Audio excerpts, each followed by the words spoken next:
다 찾으시고 한 절씩 나누어서 교독합니다.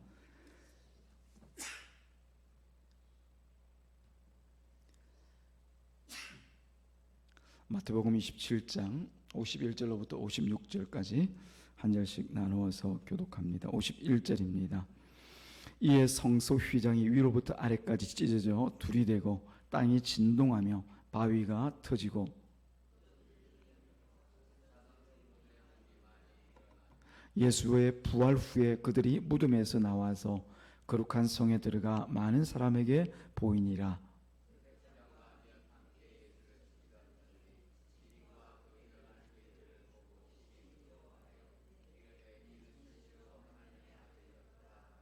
예수를 섬기며 갈릴리에서부터 따라온 많은 여자가 거기 있어 멀리서 바라보고 있으니 그 중에는 막달라 마리아와 또 야고보와 요셉의 어머니 마리아와 또 세베대의 아들들의 어머니도 있더라. 아멘.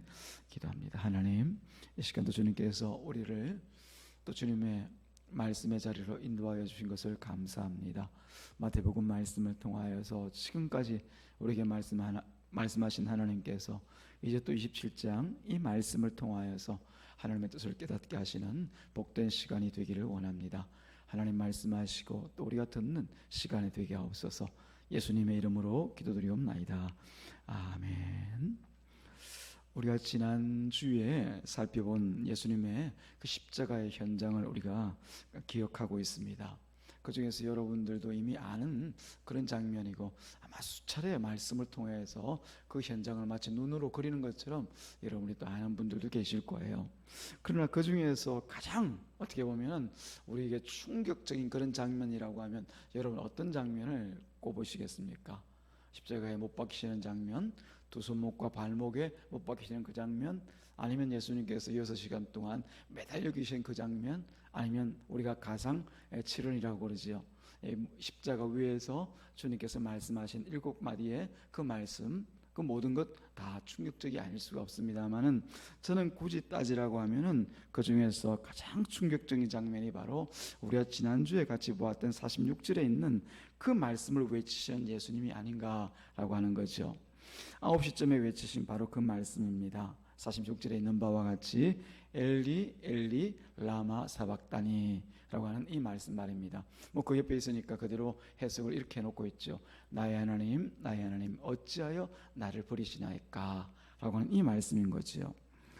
우리가 이 말씀을 그냥 지나치기도 쉬운 말씀이기도 한데 예수님께서 그 십자가에서 얼마나 힘드셨으면, 얼마나 고통스러우셨으면 하나님 어찌하여 나를 버리시나이까, 우리가 그냥 육체적인 고통을 생각하면서 그 아픔을 생각하면서 지나가 버릴 수 있는 이 말씀입니다만, 그러나 이 말씀은 결코 그렇게 쉽게 넘어갈 수 있는 말씀이 아니라는 것을 아시기를 바랍니다. 이때 나타나는 분명한 한 가지 사실을 우리가 알 수가 있는데요. 하나님께서 그 사실을 알기를 바라서 이 예수님께서 말씀하시고 또 성경에 기록해 놓았는데요. 그 사실이 무언가를 알아야 됩니다. 바로 예수님께서 그 말씀을 하시던 그때 그 십자가에 계실 때 예수님께서 하나님으로부터 버림을 받으셨다는 것입니다. 어찌하여 나를 버리시나이까, 버림을 받으신 거죠. 하나님은 또 독생자이신 예수님을 버리셨다는 겁니다. 예수님은 버림을 받으시고 성부 하나님이신 이 아버지 하나님은 예수님을 버리시고 하는 이 두 가지 작용이 그 자리에 동시에 일어나고 있었다는 사실을 우리가 주의 깊게 살펴보아야 됩니다. 자, 그런데 과연 성부 하나님과 성자 하나님이신 이 예수님이 서로 버리고 또 버림받고 하는 그런 사이 혹은 그런 관계인가라고 하는 거죠. 여러분 어떻게 생각하십니까? 우리도 살다 보면 부모 자식 간이라 할지라도 아버지와 아들이 또 엄마와 딸이 혹은 여러 가지 그런 가정과의 관계에서 서로 또 보기 싫으면 버리기도 하지 않습니까? 그래서 나는 아버지로부터 버림받았다, 어릴 때부터 버림받았다, 그런 얘기를 하기도 하고, 또 어떤 부모들은 야, 그놈은 내 자식 아니야, 나 그거 버린 지 오래됐어, 그런 식으로 극단적인 말을 하기는 합니다만은, 그래 과연 우리 아버지 하나님과 아들이신 독생자이신 성자 예수님께서도 과연 버리고 버림을 받고 할 수 있는 그런 관계인가라고 하는 거지요. 그렇지가 않습니다. 성부 하나님은 오직 성자 하나님이신 예수님만을 사랑하십니다. 우리가 하나님을 향하여서 우리를 사랑하시는 하나님, 그렇게도 고백을 하지만 그 중간에 있는 매개체라고 할 수 있는 예수님이 빠져서 우리가 말할 때 하나님께서 우리를 사랑하십니다, 이게 사실은 예수님을 통하지 않으면은 우리가 하나님을 사랑하신다는 건 말할 수가 없어요. 우리 하나님께서 사랑하시는 것이 바로 예수님입니다. 그 예수를 사랑하기 때문에 예수 믿는 우리도 그 사랑으로 인하여서 사랑을 받는 것이죠. 하나님께서 우리를 사랑하시는 것이 아니라 예수님만을 사랑하십니다. 그래서 요한복음 15장 9절에서도 보면은 예수님께서 자신과 성부 하나님과의 관계를 이렇게 말씀하고 계십니다. 여러분 아시는 말씀입니다. 제가 그대로 읽어드릴게요. 요한복음 15장 9절에 있는 말씀입니다. 아버지께서 나를 사랑하신 것 같이 나도 너희를 사랑하였으니 나의 사랑 안에 거하라. 이 성부 하나님과 성자 하나님이신 예수님과의 관계 안에서는 나를 사랑하신 것 같이 사랑의 관계란 말입니다. 누구도 뗄 수 없는, 그 어떤 것으로도 나눌 수 없는 바로 그런 사랑의 관계이죠. 그래서 예수님께서는 그 사랑의 증거를, 하나님께서 예수님을 사랑하는 그 증거는 우리가 뭐 다르게 볼 수가 없고 알 수가 없다 하더라도 예수님께서 하나님을 사랑하시는 그 증거, 그리고 그 사랑을 하나님께서 받고 계시다는 것을, 그 증거를 수없이 예수님께서 보여주셨는데, 그게 이 땅에 계실 때 어떤 모양으로 나타나냐면은 순종을 통해서 나타나요. 순종. 철저한 순종을 통해서 그 사랑의 증거를 우리에게 드러내어 주신단 말입니다. 순종이 뭘 얘기하는 겁니까? 바로 한 몸이 되었다라고 하는 것을 얘기하고 있죠. 누군가 말씀을 하시면은 그 말씀을 따라서 그대로 가는 것, 마치 뭐처럼? 한 몸처럼. 둘이 나누어서 그냥 딴 길 가는 걸 우리가 불순종이라고 얘기하죠. 말씀하는 분이 따로 계시고 자기 길 가는 사람 따로 있을 때 불순종인데, 순종은 같이 한 걸음으로 한 몸이 되어서 가는 것을 순종이라고 얘기해요. 예수님께서 이 땅에 계실 때 곧잘 하신 일이 뭡니까? 하나님 앞에 나아가 기도하는 일이었죠. 뭐 하려고요? 순종하려고요. 그렇게 하지 아니하셔도 됨에도 불구하고 예수님께서 처음부터 끝까지 철저히 하나님만 따라갑니다. 아버지 하나님, 성부 하나님만 따라갑니다. 순종의 길을 가시죠. 어디까지요? 십자가에서 죽기까지 말입니다. 그래서 십자가에서 죽는 그 죽음의 잔도 예수님께서는 피하지를 않았다는 사실을 우리가 앞선 26장 말씀을 통하여서 우리가 알게 되었지 않습니까? 26장 39절 말씀에 보면 예수님께서 겟세마네에서 이렇게 기도하십니다. 조금 나아가서 얼굴을 땅에 대시고 엎드려 기도하여 이르시되, 내 아버지여, 만일 할만하시거든. 누가 아버지예요? 예수님의 아버지죠. 내 아버지여, 만일 할만하시거든 이 잔을 내게서 지나게 하옵소서. 그러나 나의 원대로 하지 마시고 내가 우리 아버지께 순종하기를 원하오니 아버지의 원대로 하옵소서. 우리는 한 몸이니까요. 그래서 그 말씀대로, 그 고백대로 죽음의 잔마저도 그대로 순종하시는 것이 바로 예수님 아니셨습니까? 그것을 통해서 아버지와 아들과의 관계, 그 사랑의 깊고 친밀한 관계, 한 몸인 관계를 보여주신 것이죠. 한 몸인 사랑입니다. 성부 하나님과 성자 하나님은 둘로 나눌 수 없는, 누가 떼어내고 그렇게 뭐 붙여놓고 할 수 없는 그런 한 몸인 사랑인 것이죠. 그렇다면 예수님께서 과연 우리가 읽었던, 우리가 지난주에 보았던 말씀과 같이 어찌하여 나를 버리시나이까, 버림받고 또 버리고 할 수 있는 그런 관계가 아니라는 말이죠. 그렇다면 이것은 어떤 얘기입니까? 어찌하여 나를 버리시나이까? 이것은 하나님께 호소하고 뭐 질문하는 것이 아니라 아들로서 사랑하는 아버지로부터 버림받는 그 슬픔과 애통과 고통을 표현하고 있는 것이다 라고 볼 수가 있는 거죠. 그 부르짐인 것이죠. 하나님, 저는 하나님부터 버림받습니다. 이 자리에서 하나님께서 나를 버리셨습니다 라고 하는 그런 고통을 지금 모든 사람들이 듣도록 그 자리에서 엘리 엘리 라마 사박다니, 나의 하나님 어찌하여 나를 버리시나이까, 그렇게 외치고 계신 것이죠. 왜 예수님께서 그 일이 슬퍼하고 고통스러울 수밖에 없을까요? 그것은 버림받는다는 것이 단순한 것이 아니기 때문입니다. 관계가 완전히 끊어지는 것을 얘기하죠. 버림받는 것으로서 관계가 끊어지기 때문입니다. 아버지 하나님과 성자이신 예수님과의 그 관계가 끊어졌다는 얘기입니다. 하나님과의 관계가 끊어진 것은 뭘 얘기합니까? 관계가 끊어졌네, 뭐 다음에 이으면 되지, 뭐 끊어졌으면 뭐야, 나 혼자 잘 살면 되지, 뭐 지 없으면 못 살까 봐. 그거 아닙니다. 하나님과의 관계가 끊어졌으면 바로 영원한 저주 가운데 있게 되었다라고 하는 얘기입니다. 하나님과 관계는 어떤 관계입니까? 생명 가운데 있는 관계이죠. 하나님 안에 있으면, 혹은 하나님과 함께하고 있으면, 또는 하나님과 관계를 맺고 있으면 생명 가운데 있는 것입니다. 그런데 그 관계가 뚝 끊어져 버렸어요. 생명이 없어져 버린 거예요. 생명 없는 상태를 우리는 죽음이라고 얘기하고, 또는 한편으로는 저주라고 얘기하죠. 그것이 근데 영원히 생명이 없는 상태에서 살게 되는 것은 뭐라고 얘기합니까? 그 상태를 우리는 지옥이라고 얘기합니다. 스올, 생명이 없는 상태에서 살아가는 것, 그게 바로 지옥인 것이죠. 예수님께서 하나님으로부터 버려진 것은 바로 자신이 지옥으로 던져진 상태가 되었다라고 하는 것을 고백하고 있는 것이죠. 이것이 바로 예수님에게 있어서 처절한 그런 고통입니다. 사랑하는 그 아버지로부터 버림을 받아서 저주 가운데 있게 되어지고, 그 저주는 결국 저 지옥에서 살 수밖에 없는 그런 형편이 되었다라고 하는 것을 그 자리에서 고백하고 부르짖고 있는 것이지요. 육체의 아픔도 아픔이지만 가장 고통스러운 것은 하나님과의 단절 그 자체였습니다. 그래서 그 고통으로 인하여서, 그 아픔으로 인하여서 그 애절한 마음으로 나의 하나님 어찌하여 나를 버리시나이까, 그렇게 울부짖고 계셨던 것이지요.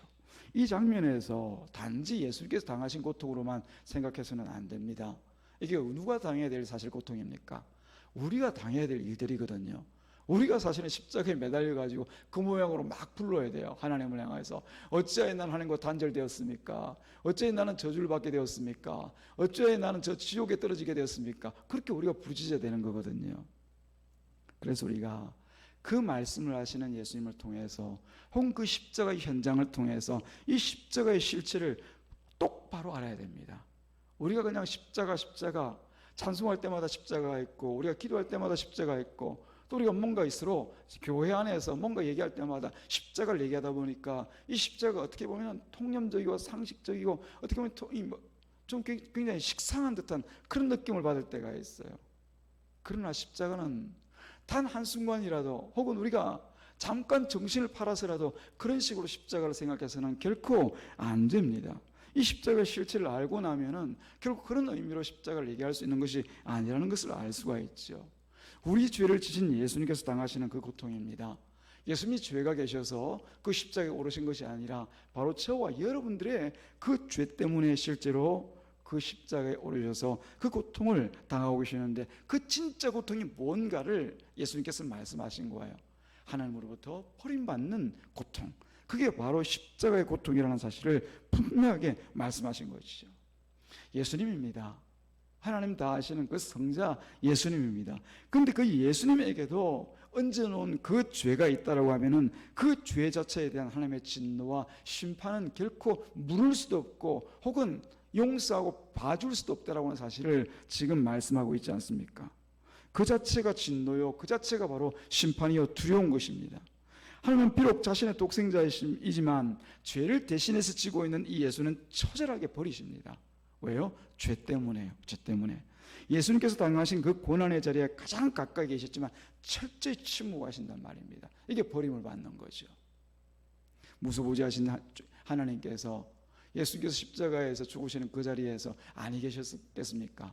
저 멀리 그곳이 팔레스타인이니까 지구 반대편에 있는 어디에 하나님께서 계셔가지고 지금 막 속히 달려오고 있는 그런 자리입니까? 아니요. 그 자리에도 함께 계셨죠. 그러나 철저히 외면을 하시고 침묵하고 계신 것이죠. 왜요? 버렸기 때문에요. 우리는 예수님의 그 부르심으로 인하여서 죄가 가져오는 하나님과의 단절이 얼마나 두려운 것인가, 어떤 고통인가라고 하는 것을 분명히 십자가를 볼 때마다 기억하고 생각해야만 됩니다. 그리고 우리의 죄로 인해서 받게 될 그 저주가 우리를 이끌어가는 그 길이 어떤 길인가라고 하는 것을 한시도 잊어서는 안 됩니다. 그 실체를 분명하게 보아야 돼요. 만약 이 사실을 십자가를 통해서 깨달아 알지 못한다라고 하면은 우리는 진정한 이 구원의 기쁨과 감격을 누리면서 살아갈 수가 없어요. 하나님께 버림받은 것이 무엇인가를 알지 못하면 진정 예수로 인하여서 받게 되는 이 구원이 어떤 것인가를 모르는 거예요. 단지 예수 믿으면 구원 받는다. 그러면 좋은 거지. 구원은 그거 나쁠 거 있겠어. 좋은 거지. 그렇게 대충 즐겁고 좋은 것, 나중에야 좋을 것, 이렇게 생각할 뿐이지, 그야말로 절절하게 지옥의 문 앞에서 건짐을 받는 그 놀라운 기쁨과 감격을 누리며 살아가지를 못하는 것이죠. 믿음 이꼴 구원, 이게 어떻게 보면 한국 교회의 등식처럼 공식처럼 배우고 알고 있는 줄 아닙니까? 우리가 예수 믿으면 구원받습니다. 예수 믿고 구원받으세요. 그렇게만 얘기합니다. 그러나 여러분, 틀린 말은 아니지만 그 중간에 녹아져 있는, 예수 믿고 구원받으라고 하는 그 중간에 녹아져 있는 더 중요한 사실들을 우리가 빼먹기 때문에, 건너뛰기 때문에 그것이 문제란 말이에요. 구원을 이루기 위해서 예수님께서 우리 가운데 어떤 일을 행하셨는가, 혹은 그 구원이 왜 우리에게 필요한가, 왜 십자가가 구원인가, 예수가 왜 구원인가라고 하는 사실을 다 빼버리고 중간까지 그냥 건너뛰어버리고 무조건 예수 믿으면 구원받는다라고 하니까 신앙생활이 변하지를 않는 거예요. 신앙이 무엇인지를 모르는 거예요. 어떻게 살아야 될지를 생각하지 않고 살아가는 거예요. 그래서 교회 잘 다니다가 예수 믿는다고 내가 고백하면 마지막에 구원받겠지라고 하는 것으로 예수를 믿고 살아가는 삶이 어떤 것인가에 대하여서 두 번 생각을 하지 않는단 말입니다. 예수를 믿는다는 이 믿음 안에는 이처럼 저주받으시고 지옥에까지 내려가신 예수님께서 우리 죄를 대신해서 십자가에 죽으셨다는 사실이 같이 포함되어져 있습니다. 그런 예수라고 하면은, 그런 예수가 부활해서 우리에게 내가 너희의 주인이다, 내가 너희의 주인이다 라고 말하면 우리는 아무 말 없이 그 주인 따라가야 됩니다. 왜냐하면 그 주인을 따르는 것이 구원이고 그것이 믿음이기 때문에 그런 것이죠. 그런데도 불구하고 그런 십자가가 무엇인지 두 번 생각하지 않고 단지 믿으면 구원받는다라고 하니까 그 중간에 있는 신앙의 실체가 사라져버리고 없는 거죠. 우리는 그러지 말아야 될 줄로 믿습니다. 구원이 주는 이 예수 그리스도를 향한 감사와 기쁨, 그것은 이 십자가를 건너뛰고는 결코 알 수가 없는 거예요. 예수님께서 어찌하여 나를 버리십니까? 라고 하신 이 말씀에 그 중심에 담겨져 있는 예수님의 그 고통과 하나님의 그 애절한 마음을 깨달아 알지 못하고는 결코 이 놀라운 감사와 기쁨을 누리면서 살아갈 수가 없고, 더 나아가서 예수 그리스도의 복종 없이 살아갈 수밖에 없는 거예요. 우리가 예수를 믿으면서 복종 없고 순종 없는 그런 삶을 산다라고 하면 그건 속된 말로 세상에서 말하는 것처럼 안고 없는 찐빵과 같은 거예요. 아무리 찐빵이 그럴싸하게 보여도 속에 단팥이 있어서 한 입 탁 베어물 때 그 단맛과 함께 입에 아삭하게 그게 느껴지는 그 단팥이 있어야 제대로 된 단팥을 먹는 거, 단팥빵을 먹는 것이지, 그냥 밀가루 떡만 있으면 그걸 무슨 단팥빵이라고 하겠습니까? 밀가루 떡이라고 하죠. 우리가 신앙이라고 하는 것도 그 안에 예수님을 향한 순종과 복종이 없이 그냥 나 예수 믿네 믿으면 구원받네 라고 따라가게 되어진다라고 하면은 그게 진짜 신앙이겠습니까, 여러분?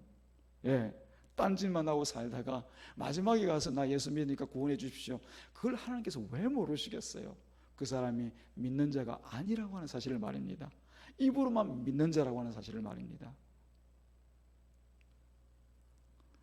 사랑하는 여러분, 믿음은 구원이라고 하는 것, 이건 너무나 소중한 진리요, 또한 우리가 교리적으로 가슴에 탁 박아놓고 살아가야 될 그 말, 우리의 어떤 명제이지만 그 중간의 과정을 생각하지 않는, 그래서 우리가 예수 그리스도를 나의 주인으로, 나의 그리스도요 구주로 주인으로 모시고 복종 없이 살아가는 그런 그런 신앙이라고 하면은 결코 이 덩식은 깨어버리는 것이 좋습니다. 예, 차라리 십자가만 붙들고 살아가는, 십자가가 무엇인지 알기 위해서 구원이고 믿음이고 다 내버리고 그냥 십자가가 무엇인지 붙들고 살아가는 그 신앙이 바른 신앙이 되어질 수 있는 것이죠. 사랑하는 여러분, 우리 교회 교우들은 그러지 않기를 주님의 이름으로 축복합니다. 예수께서 이 십자가에서 어떤 일을 행하셨는지, 그 일을 통하여서 어떤 일들을 우리에게 원하셨는지, 또 그리고 이를 통하여서 주신 이 구원을 통하여서 우리에게 무엇을 요구하시는지, 그 이유와 목적이 무엇인지를 분명히 알고 방향을 정하고 살아가는 우리 삼관교회 교우 되기를 주님의 이름으로 축복합니다. 오늘 우리가 읽었던 50절 이하의 말씀에서 보면은 51절 이하에 보면 십자가로 인해서 나타난 실제가 또 있습니다. 예수님께서 다시 크게 소리 지르시고 영원히 떠나실 때에 나타난 일이지요. 그때 어떤 일이 일어났습니까? 성소 휘장이 위로부터 아래까지 찢어져 둘이 되고 땅이 진동하며 바위가 터지고 무덤이 열리며 자던 성도의 몸이 많이 일어났다. 그렇게 기록되어 있지 않습니까? 여기서 성소의 휘장이라고 하는 것은 바로 성막을 여러분들 보시면 압니다. 그 안에 들어가 보니까 성소라고 해서 그 방이 둘로 나누어져 있는 것을 볼 수가 있죠.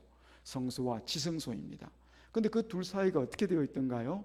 아마 같이 지난 우리 수련회 때 가보신 분들은 기억하실 거예요. 혹은 뭐 여러분 자료를 통해서도 잘 알고 계시겠죠.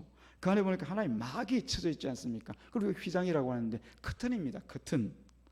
그런데 그 막은 단순히 두 방을 구별하기 위해서 설치해 놓은 것이 아닙니다.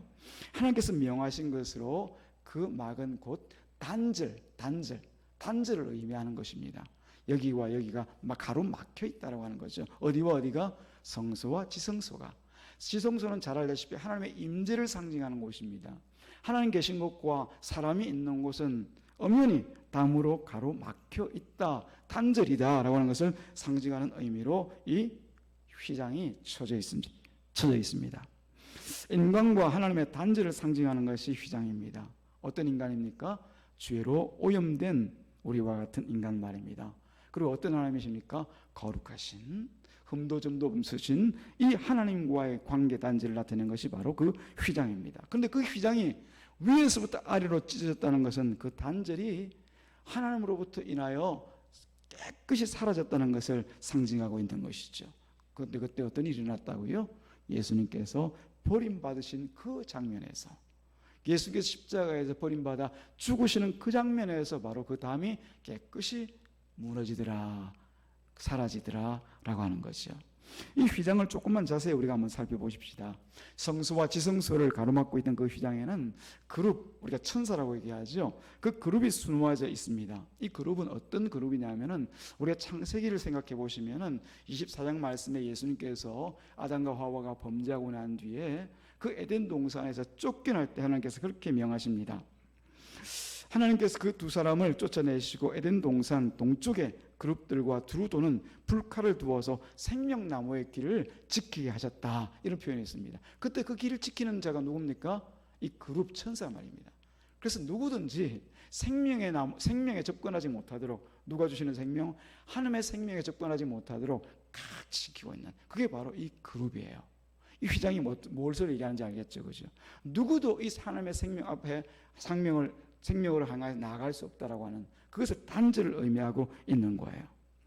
이처럼 이 휘장은 하나님과 인간과의 관계가 완전하게 단절되어 있다는 것을 보여주는데, 우리가 잘 알다시피 그 안에 들어갈 수 있는 사람은 대제사장, 그것도 대속죄일, 오직 한 사람만 들어갑니다. 들어갈 때 그냥 들어가서 안 됩니다.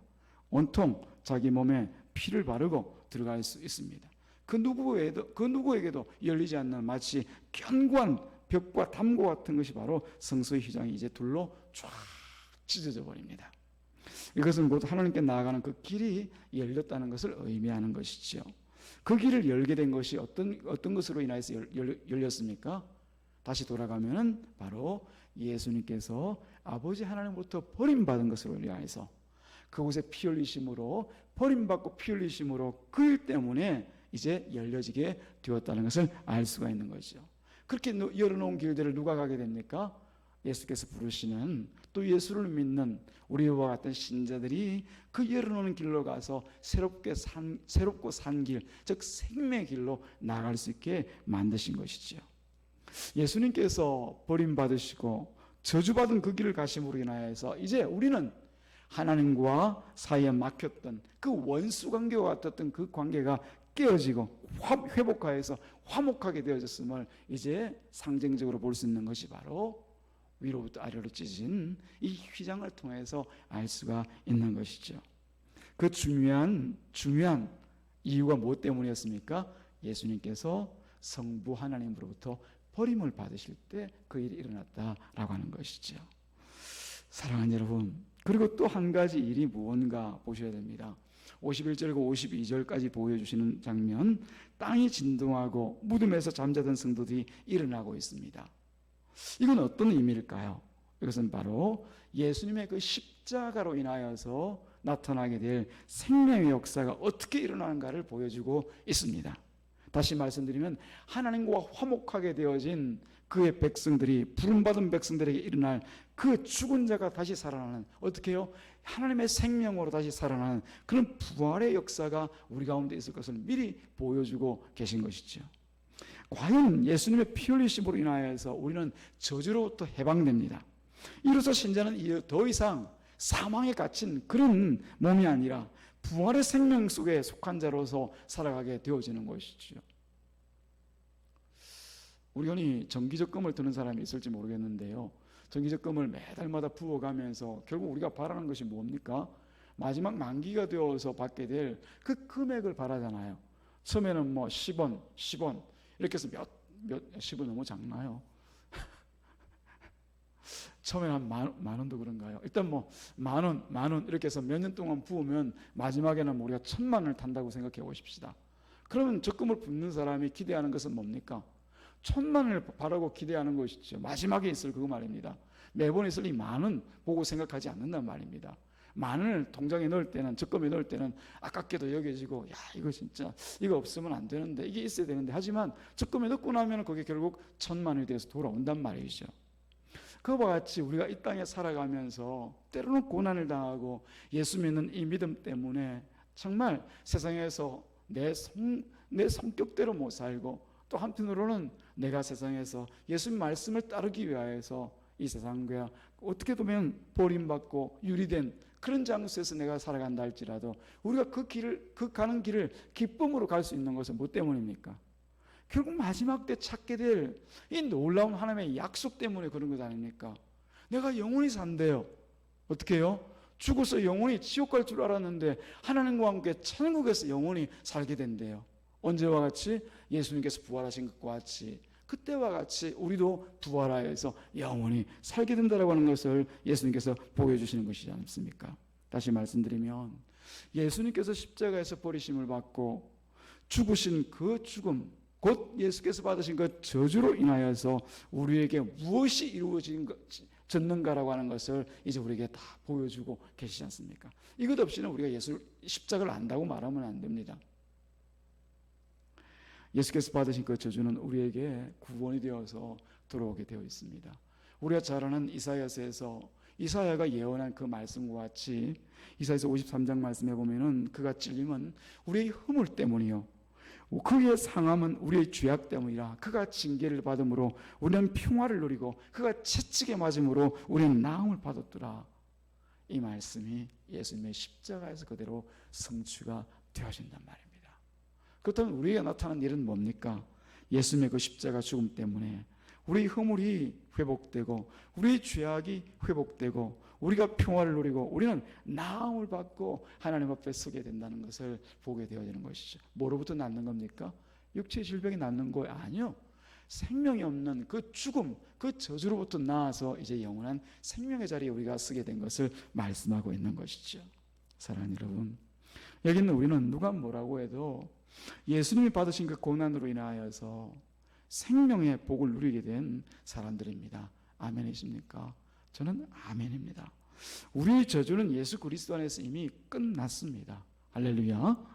예수께서 우리 대신 저주를 받으심으로 우리는 저주에서 해방되고 구원의 복을 누리며 살아가는 사람들입니다. 그렇다고 하면은 우리에게 나타날 그 영원한 약속 가운데 있는 그 이야기들을 우리가 항상 마음에 새기고 살아가야 됩니다. 주님의 약속 어떻습니까? 계시록에서 증거하고 있는 대로 우리는 새하늘과 새 땅을 상속받을 것입니다.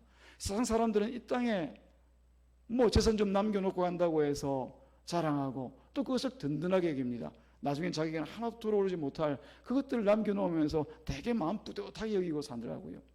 우리가 막 강남에 뭐 매처가 있느니, 또 우리가 뭐가 있느니, 저거 있느니, 어디 가면 내 땅이 있느니 저 땅이 있느니, 그런 걸로 자랑하면서 살아갑니다. 그러나 그 땅은 결코 하나님의 나라에 가서도, 저 천국에 가서도, 천국이 아니라 심판대 앞에 가서도 그건 내 것이라고 주장할 수가 없어요. 하나도 쓸모없는 거죠. 그러나 하나님께서는 예수 믿는 우리들 향하여서 너희들에게는 새하늘과 새 땅을 상속 기업으로 받게 될 것이다, 그렇게 말씀하십니다. 그것의 실체는 우리는 볼 수 없고 알 수 없지만 그게 뭔지 우리는 알잖아요. 하나님과 함께 할 때 나타나는 그 놀라운 영광스러운 우리 나날들이 어떤 것인가 우리 상상할 수 있지 않습니까? 그게 우리 눈앞에 있어요. 바로 우리 눈앞에 지금. 그리고 또 해와 달이 쓸데없는 그 영원한 영광의 나라에서 영원한 안식을 누리게 될 것을 우리 주님께서 약속을 하신단 말입니다. 사랑하는 여러분, 이 약속만으로도 우리는 이 땅에서 예수 믿고 살아갈 만하지 않습니까? 근데 예수를 믿는다는 게 무엇인가를 모르고 단지 나 믿는다만 하고 살아가는 것은 진정한 기쁨을 누리면서 살아가는 것이 아닙니다. 이 세상에 고난당하는 것이 바로 믿음입니다. 세상과 더불어 함께 살아가지 않는 것이 믿음입니다. 누구처럼요? 예수님께서 십자가에서 하나님 아버지로부터 버림받은 것처럼 우리도 세상으로부터 버림받는 것이 바로 믿음인 것이에요. 그것 버림받지 않으려고, 그것 꼭 붙들려고 날마다 세상과 합하고 세상 속에서 내가 조금이라도 손해볼까 봐서 세상 붙들고 산다라고 하면은 주님의 십자가는 과연 우리 안에서 뭐가 됩니까? 뭐가 됩니까? 우리에게 주신 모든 것은 결국 예수님의 십자가를 통하여서 주어진 은혜요 또 복입니다. 우리 주님께서 성부 하나님으로부터 버림받고 저주의 길을 가신 그 열매로 우리가 하나님 앞에 회복함을 얻고 살아가게 되어졌습니다. 그럼 우리는 오직 누구만? 예수 그리스도만 높이고 또 그에게 감사하면서 살아가야만 됩니다. 예수님의 공로 앞에서 나의 공로는 없습니다. 내가 이것 다 했네 저것 다 했네 라고 하는 말들은 사실은 예수님의 공로를 모르는 사람이나 할 수 있는 얘기지, 뭐 그것을 하지 말라는 얘기가 아니라 말씀해도 좋습니다. 나는 이것을 했네 하나님 앞에 저것을 했네 라고 말하더라도 뭐 자기 이야기니까요 어떻게 하겠습니까만은, 그러나 예수님 앞에서는 결코 그 얘기 할 수 없다는 사실만 알고 그런 내 공로 남의 공로 얘기하십시오. 다만 진리를 따라서 예수님의 고난에 참여해서 영원한 그 영광과 함께 살아가는 그런 마음의 소망이 우리 안에 차고 넘치고 충만할 때 그게 바로 우리의 신앙이 되어지는 거예요. 사랑하는 여러분, 우리 믿음은 다시 한번 십자가를 돌아보는 데 있습니다. 그 십자가가 어떤 십자가였습니까? 저주의 길을 가신 예수 그리스도의 십자가였습니다. 그 십자가를 믿는 우리가 믿음대로 살아가고자 한다고 하면은 예수님이 가신 그 길, 누구든지 나를 따라오려거든 자기 십자가를 지고 자기를 부인하고 나를 쫓을 것이니라 말씀하신 바와 같이 우리가 갈 길은 분명합니다. 이것저것 생각하고 또 내가 어떻게 고민해서 따라가는 그런 길이 아니라 피 흘려 죽으신 예수님을 믿는 그 믿음이 나를 이끄는 대로 가기만 하면 되는 것입니다. 그리고 주님께서 나를 이끌고자 하시는 그 길이 어떤 길인지에 대하여서 우리가 날마다 스스로 답을 하면서 살아가야 될 줄로 믿습니다. 우리는 우리의 길을 가는 것이 아니라 주님께서 만들어 놓으신 그 길, 주님께서 가자고 하시는 그 길을 가는 자가 바로 신자들입니다. 그런 고백과 함께 다시 한번 우리 믿음이 이 가을에 더욱 풍성해지는 그런 귀한 우리 교회와 우리 각 성도들이 되시기를 주님의 이름으로 축복합니다. 기도합니다. 하나님 아버지 감사합니다. 오늘도 주님께서 마태복음 27장 말씀을 통하여서 다시 한번 그 십자가의 의미와 그 십자가 앞에 드러난 예수님의 그 놀라운 사랑과 은혜, 또 더하여서 우리 믿음을 돌아보게 하신 것을 감사합니다. 진정 우리 주님께서 죽기까지 순종하신 것과 같이 우리도 살아계신 예수님 앞에 날마다 우리 주인을 향하여서 순종만 하며 살아가는 그런 들이 될 수 있도록 도와주옵소서. 그 일 끝에 있을 하나님과 만날 그 놀라운 일들을, 우리에게 주어진 그 기업들을 날마다 잊지 않고 살아가는 우리가 되게 하여 주옵소서. 예수님의 이름으로 기도드리옵나이다.